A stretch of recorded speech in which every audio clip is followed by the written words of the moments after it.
Hi mga kalodi, so magandang araw mo. Dito kami ngayon sa Boracay at dito na nga kami sa aming hotel, Hue Hotel Boracay.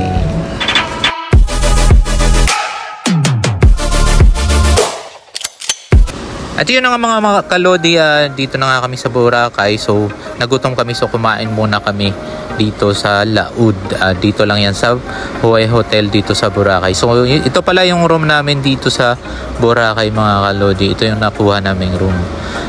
Kasi itong hotel na to, bagong bukas yung hotel na to. So yung previous namin na hotel, last 2015 ata 2016, so Lime Hotel yung aming hotel dito mga kalods. Pero this time dahil sa may Hue Hotel na dito, ito yung hotel talaga ni Dwayne na laging binubook kahit sa Palawan. So sobrang may pabatap sila dito mga kalodi. Tingnan mo, mga toiletries kompleto.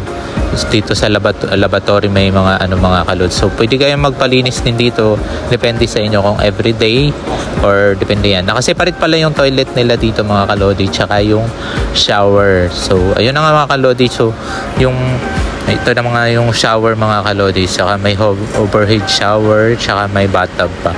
So ito may sofa tsaka kama. So hindi na kami kumuha ng So ngayon gala tayo dito sa Boracay mga kalodi. Dito tayo sa kilalang kainan dito sa Falafel Boracay mga kalodi. Sobrang sarap dito mga kalodi. So ang daming mga dito naglalagay ng mga notes. Yan, mga nakapunta rito, nakakain na dito. So sikat din to dito sa Boracay sa nakainan mga kalodi. So snacks lang to mga kalodi, pero sarap. So ayun na nga mga kalodi, ikot-ikot tayo dito sa Boracay. So ito na nga, may pa Ferris wheel sila dito sa Boracay. So punta rin tayo sa seaside. So this season merong mga yung parang lumot-lumot mga kalodi. So normal lang daw yan dito, pero nalulusaw daw yan, tsaka yun nagiging buhangin, puting buhangin daw yan. Normal lang daw yan mga kalodi. So season talaga this season. So ayun nga, ito na yung bagong Boracay na seaside mga kalodi. So tinamnanan nila ng maraming puno ng nyog dito sa seaside, tsaka wala na ring mga maliliit na stall or yung mga tindahan dito sa gilid-gilid. At dito pala sa hotel mga kalodi, so ito may malaking cheeseboard dito. Yan, dito yan sa kabilang ng restaurant, pero part din to ata ng sa hotel. So sa baba lang nito, ito yung mga tindahan dito. May kainan din dito.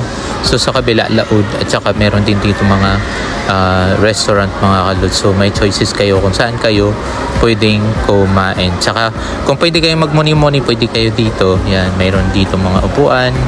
Tsaka yan, mayroong hanging.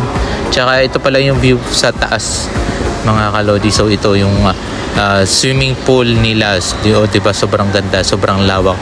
Tsaka yan yung bar nila dyan sa baba mga kalod. So pwede ka rin dyan bumili ng drinks or kahit anong gusto mo dyan sa baba. So mag-i-enjoy ka talaga dito. Dyan banda sa third floor yung gym. So at ngayon nga mga kalos, dito kami sa taas. So dito lang yun sa namin, hilera dito sa aming hotel sa aming room pala.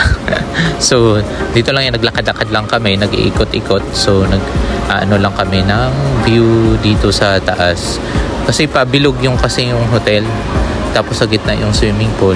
Yan, pinaka nila yung na parang may butas dyan sa gitna. So ayun, so yung hotel na to mga kalods ay malapit dito sa seaside. So konting lakad lang, mararating nyo na yung beach. So ayun na nga mga kalods, salamat sa panonood. Bye bye.